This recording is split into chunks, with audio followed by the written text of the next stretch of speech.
নমস্কার বন্ধুরা, ঘরোয়া রান্নায় আপনাদের স্বাগত। আজ আমি বানাচ্ছি কাঁচা কলার কোপ্তা কারি। খুব সহজ একটি রেসিপি। তো চলুন বন্ধুরা শুরু করি। প্রথমে আমি 3টে কলা নিয়ে নিয়েছি। কলাগুলো অবশ্যই ধুয়ে নিয়েছি। কলাগুলোর বোটা কেটে আমি সেদ্ধ হতে দেব।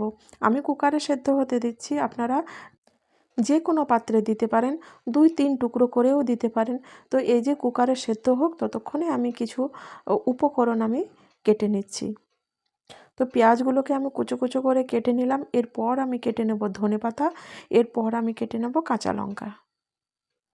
আপনারা যেরকম ঝাল খান সেই অনুযায়ী দেবেন। একটা পেঁয়াজ আমি কুচো কুচো করে কেটে নিয়েছি, আর একটা পেঁয়াজ আমি গ্রেট করে নেব। এরপর আমি টমেটোকেও গ্রেট করে নেব। টমেটো কুচোনো দিলেও হবে, কিন্তু আমি এরকম করে নিই, তাহলে আমাকে আর মিক্সিতে পিষতে হয় না, যার জন্য আমি এরকম করে নিই। আর এই যে 3টে কলা আমার সেদ্ধ হয়ে গেছে। তো চলুন আমি কলাটাকে এবার মাখিয়ে নিই। কলাই দিলাম কুচোনো পেঁয়াজ, আর দেব ধনেপাতা কুচি, আর দেব কাঁচা লঙ্কা কুচো। এরপর আমি দেব বেসন।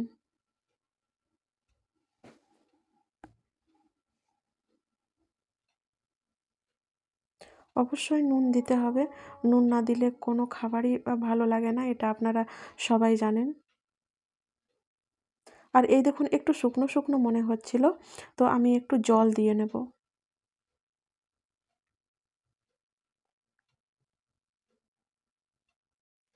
কলা মাখতে গিয়ে আমার হাতটা নোংরা হয়েছিল, তো আমি হাতটাকে ধুয়ে নেব।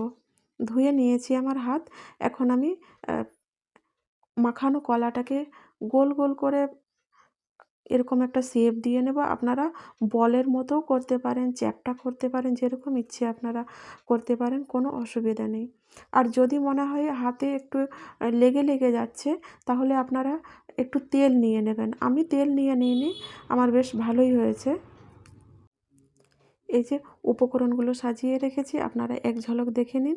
তো চলুন এবার রান্নাটা শুরু করি। গরম তেলে আমি এখন এই কোপ্তাগুলোকে একটা একটা ছেড়ে দেব।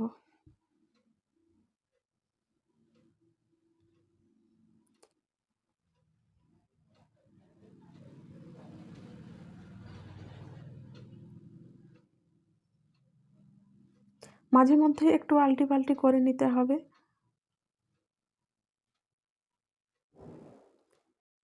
খুব সুন্দর হয়েছে, ভেঙে যাওয়ার কোনো ভয় নেই।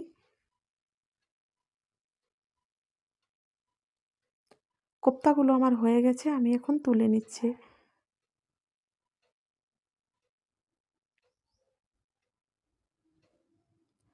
অনেকগুলো কোপ্তা হয়েছিল, যার জন্য আমাকে 2বার করে ভাজতে হলো।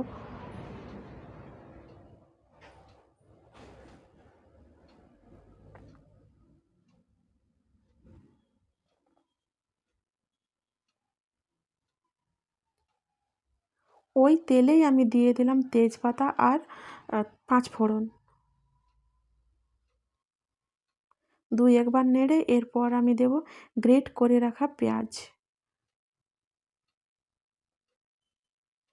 কিছুক্ষণ নাড়বো, যতক্ষণ না বাদামি রং হয়ে যাচ্ছে পেঁয়াজটা।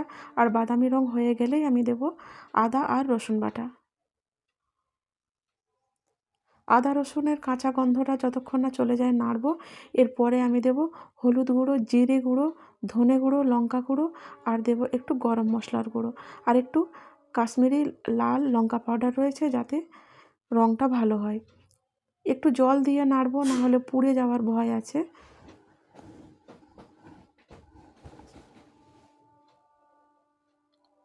এরপর দেব গ্রেট করে রাখা টমেটো, আর আবারও একটু নুন দিলাম, দিয়ে মশলাটা কষাতে থাকবো।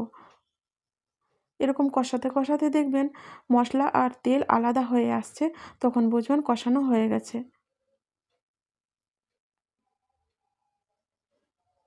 আর কষানো হয়ে গেলে জল দিতে হবে।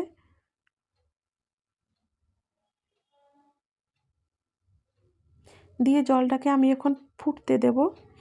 এ দেখুন ফুটে উঠেছে জলটা। এখন আমি দিয়ে দেব কোপ্তাগুলো। বন্ধুরা, রান্নাটা আমার হয়ে গেছে।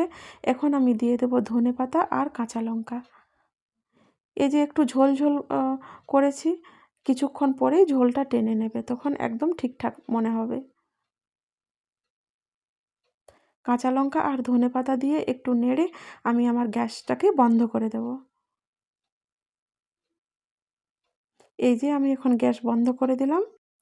চলুন বন্ধুরা, আমি এখন অন্য পাত্রে তুলে রাখি। এই দেখুন আমার কাঁচা কলার কোপ্তা কারি রেডি।